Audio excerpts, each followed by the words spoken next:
Hey guys, how's it going? This is Serenity. So before I do my VO2 workout, I'm going to start with the strength protocol. Assuming you've already done a warm-up, if you're following me at home, you can refer to my easy kettlebell circuit warm-up if you need any ideas or any other videos that I've posted after this one, as this is one of the first few that I've posted. So I've got my kettlebells here. I've got an 8, 12, and 16 kilogram. For those of you who are familiar with the kilogram, 8, that's 18, 12, 26 pounds, and 14, 35 pounds. So what I'm going to be doing first is I'm going to be doing a combination of 3 exercises. I'm going to be doing a one-legged deadlift, starting with 1 kettlebell, and then I'm going to work towards 2 kettlebells simultaneously. And then I'm going to be doing an overhead 1-arm press, bell up variation. I'm going to start with the 18 pound, and then I'm going to work towards the 26 pound over the 12 kilogram.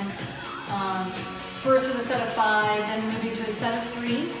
And then I'm going to finish this with a bent over row, 1-arm row, but it's going to be palm face out, so it's going to be more of a bicep activator in addition to the rhomboids getting worked. Okay, so let's start first with the deadlift. I'm still warming up myself, so what I'm going to start with first is just my 12 kilogram, 26 pound, and on one leg. So floor here is a little uneven. You know, these are like paver stones, but again, more of a challenge for balance is good with me. So I'm going to just pick the kettlebell up to standing. I'm going to start on my left leg first, and I'm going to bend the right knee, feet off the ground.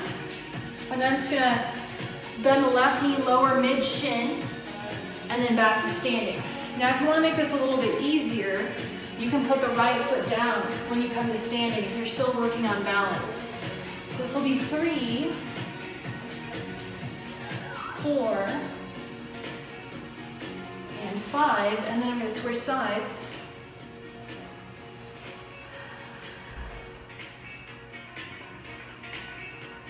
And 1, 2, 3, 4, and 5. Okay, next I'm going to do overhead with my 8 or 18 bell up variation. And if you want an easier option, you can do your overhead with the bell resting on the forearm like this, and then pressing up over the head. Or a more advanced option, what I'm doing today, balancing, bell up. Keep the eye on the kettlebell as you press it over the head. 1, 2, 3. Lots of stability muscles activated here. 4, 1 more. And 5. And then I'm going to switch sides. Always stronger on my right side for me, so not so bad over here. 1, 2, 3, 4, and 5. Rest. And then I'm going to be doing the row, bent over. I'm going to start with my 8, and then I'm going to work up towards heavier options. So bent over, knees are bent, back is flat, 45-degree angle. So you don't want to be hunched or rounded in the spine here. You want to make sure you're drawing the belly in and tucking the tailbone. Make sure you're flat and hinging at your hips. So then from here, I'm going to start on the left side. The palm is facing out. Regular row, palms facing in. Bent over row, a lot of times people have palm facing the body. Okay, so this one's palm out. I'm just going to do 5 here. Lifting 1, squeezing the shoulder blade, 2, 3, 4, 5, and rest. Switch. 1, 2, 3, 4, 5, and rest. Okay, and those are the 3 exercises. Starting over with the one-legged deadlift. This time I'm going to go up to my 35-pound or 14 as I'm getting progressively a little bit more warmed up.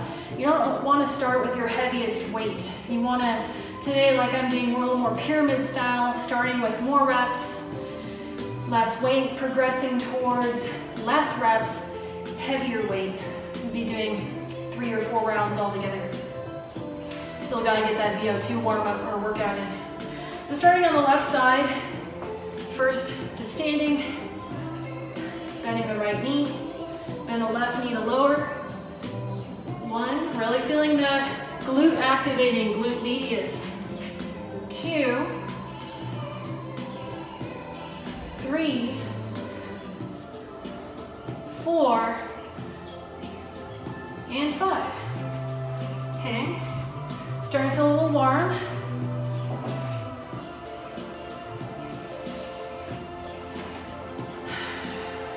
And opposite side, right side. Standing, bending the right knee. 1, 2, 3, 4, and 5. Okay, and overhead press. I'm going to move on to my 12 kilogram 26, but instead of 5, I'm going to be doing 3. I like to keep my right hand nearby for stability because this is a lot of weight. Looking at the kettlebell the whole time. 1, 2, and 3. See why I keep my eye on the kettlebell? You don't want this to fall on your head. Okay, and now I'll switch sides. Bell up. 1, 2, 3. All right, and rest. Back to the rows. Now, this time we use the 26, just like I did with overhead. And instead of 5, I'm going to do 3 reps. So hinging at the hips, back is flat, palm face out. Squeeze the shoulder blade as you lift. 1, 2, 3, and switch. I like to come to standing in between, just stretch out the spine. And lifting, squeeze 1, 2, 3, and rest. Okay, that was round 2. For the next round, what I'm going to change for myself is now I'm going to have 2 kettlebells, 1 in each hand. And as you can see, I only have 3 kettlebells here, none of them are the same weight, so it's not going to be equal. So what I'm going to do is sort of counterbalance and have one on the left side. I'm going to have the heavier weight in the right hand, a lighter weight in the left hand. What does that mean? So what I'm going to do is just the 26 and the 18 pound, or the 12 and the 8. And if I'm starting on the left side, I'm going to have the heavier kettlebell in the right hand, the lighter kettlebell in the left hand. So I'm going to come to standing. I'm going to bend the right knee. I'm going to do 5 reps. 1, now I really feel it there in the glute. 2, 3, 4, and 5. Okay, pretty tough.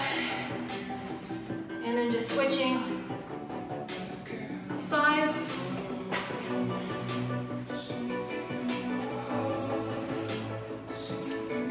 Standing, trying to find a flat spot here. Bending the knee. 1, 2,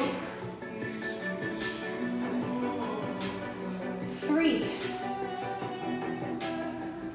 4, and 5. Rest. deadlifts these days with the trap bar and the regular bar, straight bar. And I can do a lot of weight. When it comes to kettlebells, isolating one side, unilateral, bilateral style training, going in between the two, it's a lot harder. Because if you think about it, when you have a trap bar or a straight bar, you got both hands on it, both sides of the body are working. So if one side of the body is stronger than the other, that side might be working 55%. And the weaker side's maybe doing, say, 45%. And yeah, you're getting stronger, that's great. But how are you going to ever balance the equation? How are you going to ever get it more like 50-50? And that's why it's really important to do one-legged, one-arm, one-side training to change it up. Now, if I can deadlift with a trap bar of 210 pounds right now, 1 rep max is where I'm at, that's great. Does that mean I can cut that in half with a kettlebell and lift more like 105 pounds? Maybe one, but it's a lot harder. Because when you work one side at a time, you get 150% muscle fiber recruitment versus 100% or less when you're doing, two sides, both sides style training. So next we're going to go again overhead. I'm going to stay at the 26. There's no reason for me to go on the 35. I'm still not super stable with that 26-pound kettlebell. 3 reps is still pretty hard. Right side feels great. Right side, maybe I can do 5. But just because the right side, the stronger side, can do 5, doesn't mean you should do 5 on this side and only 3 on this side if that's all I can do, because then the gap of inequality continues to grow, right? So the weak side determines your workout most of the time. That's why I always start on the left side. We got to be focused and determined through the part of our body that gets the least amount of tension and focus. I do everything on the right side, and when I do training, I gotta do everything on the left side first to try and balance it out. So 26, bringing it up, 3 reps, 1, on the bell, 2, and 3. Pretty tough. A lot of core engagement here. To really engage my glutes and my core, to protect the spine, make sure the spine is stable and the low back is not compromised. Overhead press is one of the last isolated body parts you should work on. Make sure you do push, pull, rows, everything like that first. Make sure you're stable in all those planes before you go overhead, because mainly it's for the joints, the lack of stability in the shoulder, and the spine. If the spine isn't protected, you can overhead press and actually injure your low back. Okay, and right side. 1, 2, and 3. Hard, way easier by comparison. Okay, and then last time I did 3 of the bent over row. Let's do 5. Now that I'm a little more warmed up. So hinging at the hips, left side to start. Squeeze. 1, 2, 3, 4, 5. Switch. 1, 2, 3, 4, 5, and rest. Okay, and round 4 was pretty hard for me with the 26 and the 18, so I'm going to stick with that for today. Eventually I could do, a combination of the 35 and the 18, or the 35 and the 26, but my legs are pretty hammered from my bike workout yesterday. So I was just doing enough to continue to isolate and activate the glutes, the glute medius, the top of the hamstring, a little bit into the QL, the low back. But mainly it's this area we're isolating. And you may notice that as this area gets stronger, places where you had pain, like knee pain, will start to diminish. because knee pain a lot of times is caused by weakness in the glutes. Okay, so starting on the left side, standing first, 5 here. 1, 2, 3, 4, and 5. Rest and switch. And right side, standing.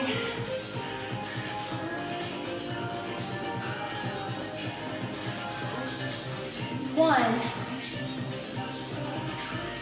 2, 3, 4, and 5. Okay, and then next overhead.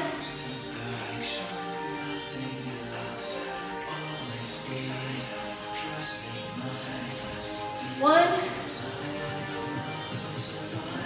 2, 3.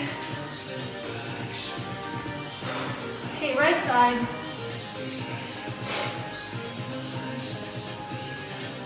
1, 2, 3. Starting to feel a little bit here. Okay, bent over row. Left side, again staying with 5 here. 1, 2, 3, 4, 5. Rest. One more side. And 1, 2, 3, 4, and 5. Rest. Whew, okay, one more set. Making it 5 rounds, at least for today. I mean, of course, you can always do less or more. I always recommend 3 to 5, being the sweet spot. All right. And how about for fun? Let's try the 35 and the 18. Well, let's just see what that feels like now that I'm warmed up and things are starting to feel a little more activated here. Okay. First, standing. All right, here we go. There it is. 1, 2, 3, 4, and 5. Hello, glute med. Pretty activated. Feeling a little tired. Okay, switching sides.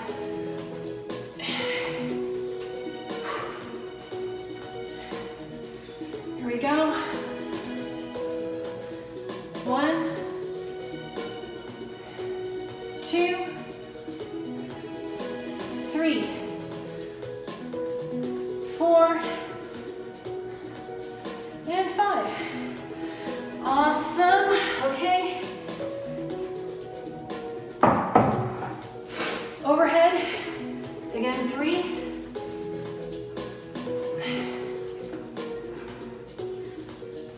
1, 2. Oh, they're getting a little tired there. And 3. So another way of doing it is just bell up, supporting with the hand as it is unstable. As I'm getting tired, especially on the left side, it's better just to have that hand there to support, get it over the head versus risking dropping the bell on anything you care about. Okay, right side, let's see how it's doing. 1, 2, and 3. Okay, almost there.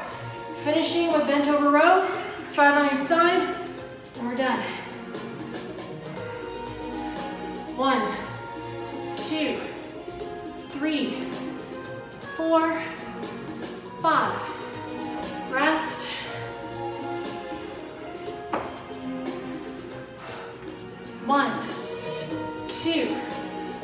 3, 4, 5, rest, and done.